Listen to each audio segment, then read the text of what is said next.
In this video series, we hike through Sarek National Park, an alpine reserve in northern Sweden with ancient forests, high mountains and deep valleys. It borders Stora Sjöfallet National Park in the north and Padjelanta National Park in the west. It mainly consists of acidic bedrock, which make the species diversity a bit lower than calcareous areas such as Abisko and Padjelanta, so it is not visited as often by biologists interested in, for example, mosses, lichens, plants and fungi such as myself. Nevertheless, the biodiversity in Sarek is still incredible.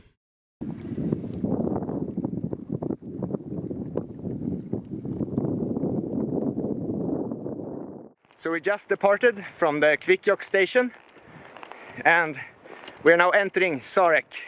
And so far it's really nice here. It's a really old growth coniferous forest with a lot of mountain birch. So before we enter the high alpine areas, we hope to find some interesting wood-living fungi on the coniferous logs here. We are sure to see some red-listed species.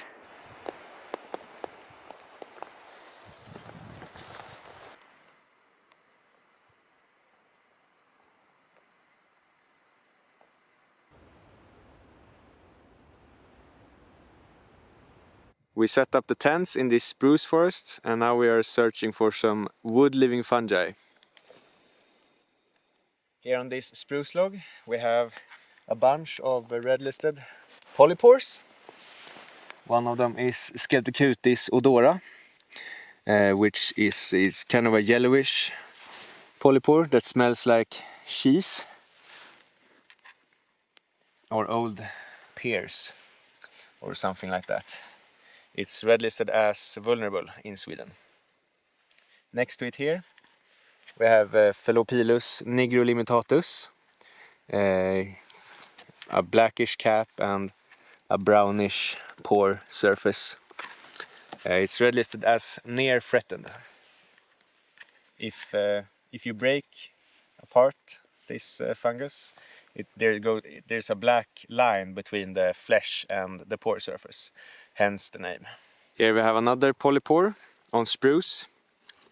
This is Porodaidalia chrysoloma, and it can be found both on living trees and on logs. This species is red-listed as near threatened in Sweden. We have another spruce log here with another two species. Here is Meruliopsis taxicola. This species is an indicator species and is an especially good indicator on spruce. It is not red-listed in Sweden. The edge of the fruit bodies is often white or green from algal growth. On this side we have a cortisioid, which is kind of grayish brown and has a veiny hymenophore. It's Flebia centrifuga and it's red-listed as vulnerable in Sweden.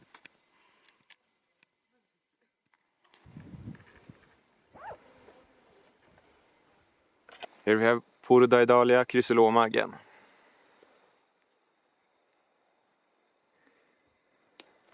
Here on this old spruce log we have a very large fruit body of Rhodophomus roseus, which has a black upper side of the cap and a pink pore layer.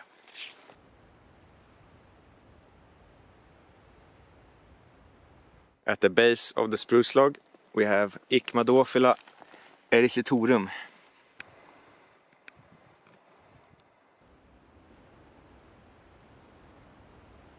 Tore found some huge fruit bodies of Porodaidalia chrysoloma. Show your hand, Tore, for reference. And I have huge hands as well. On the underside of this pine log we have a polypore called Sidera lenis. It's red-listed as vulnerable in Sweden and mainly grows on old pine logs. It can be recognized by the edges of the fruit body, which thins out into kind of like a thin mycelium mat. This yellow mycelium grows everywhere under different conifer logs here. It's the genus Piloderma.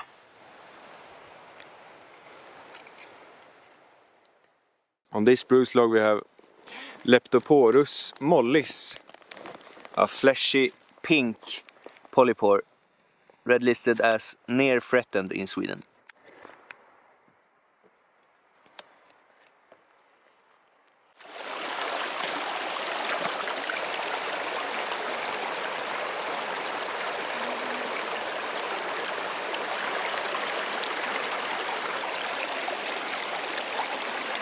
Tore flipped this pine log and found the most insane Amyloporia santa fruit body.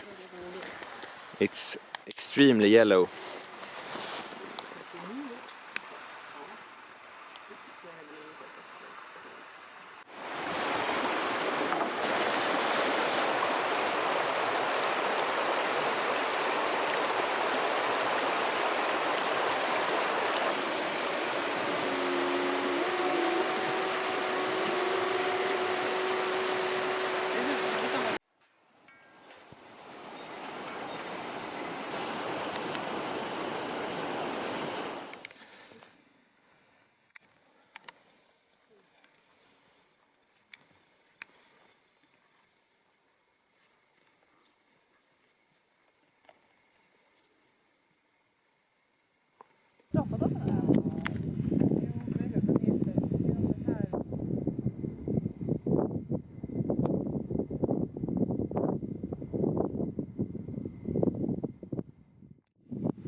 Jag tror att det är en dam.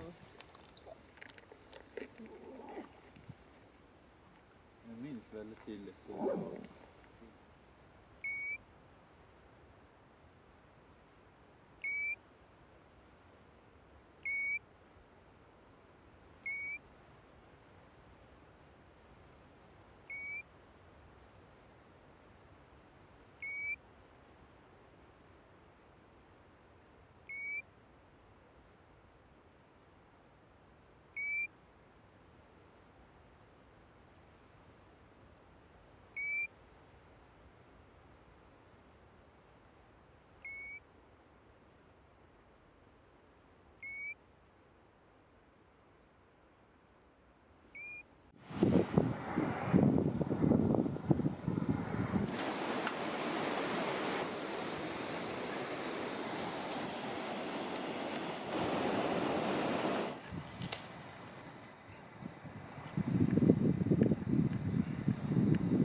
Today we are headed to the peak of Mount Godoshoka.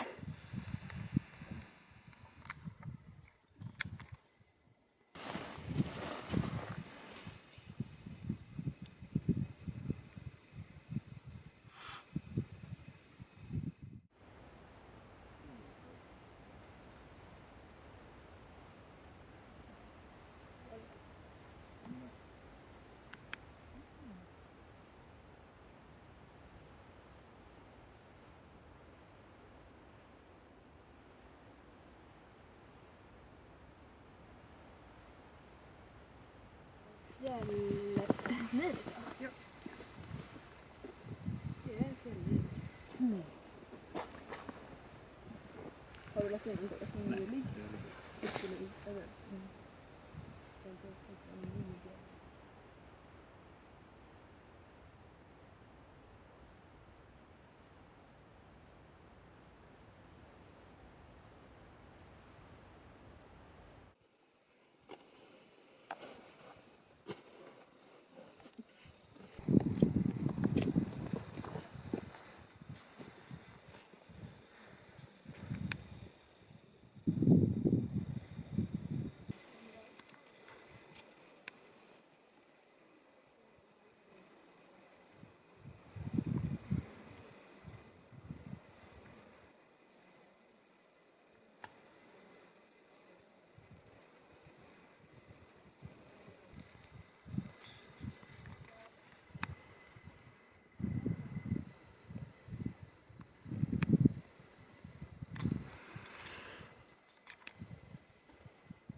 We reached the top. There is an even higher peak a bit further to the north.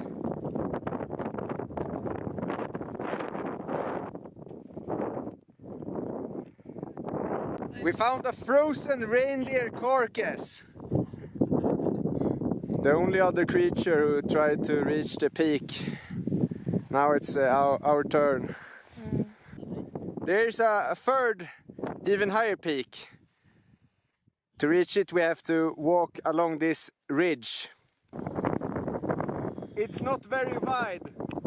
We reached the third peak now. And it's incredibly steep. I will not go any further than this. Big snowballs.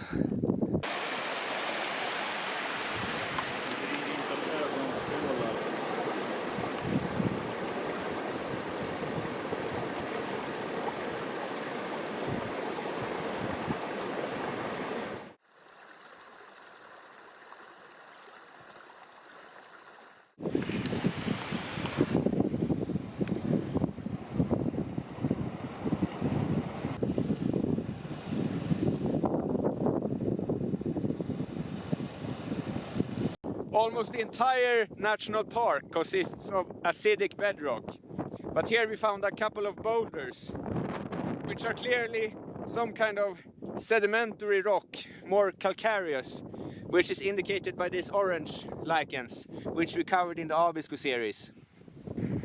Here's another one. And if we look up towards the cliff, we can see where these rocks originate from this light brown area.